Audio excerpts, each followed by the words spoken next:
కాంగ్రెస్ ప్రభుత్వం ఉద్యోగుల పట్ల చిన్న చూపు చూస్తోందన్నారు మాజీ మంత్రి హరీష్ రావు.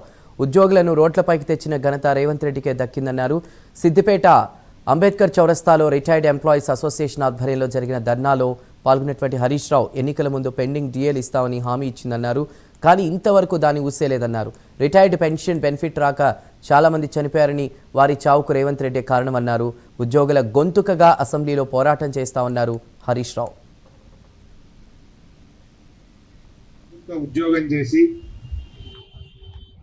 35 ఏళ్ళు కష్టపడి పనిచేసి ఇవాళ రోడ్ల మీద కూర్చోవాల్సినటువంటి పరిస్థితి రావడం నిజంగా చాలా దురదృష్టకరం.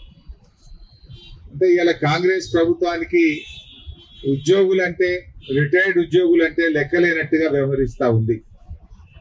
ఆ రోజు ఎన్నికల ముందేమో చాలా హామీలు ఇచ్చారు. మేము అధికారంలో రాగానే వెంటనే పిఆర్సీని మేము నివేదిక తీసుకుంటాం, పిఆర్సీ అమలు చేస్తామని చెప్పారు. అంతేకాదు పెండింగ్ డిఏలన్నీ క్లియర్ చేస్తామని చెప్పారు. కానీ ఈరోజు పరిస్థితి ఏంటంటే డిఏలు వచ్చింది లేదు, పిఆర్సీ అమలైంది లేదు.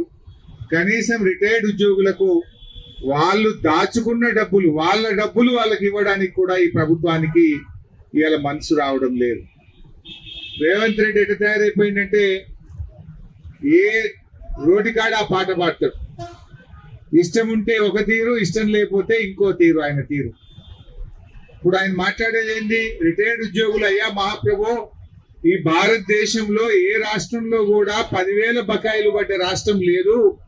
రిటైర్డ్ ఉద్యోగులను ఇంత గోసబెట్టిన రాష్ట్రం ఒక్క నీ రేవంత్ రెడ్డి ప్రభుత్వమే అంటే నన్ను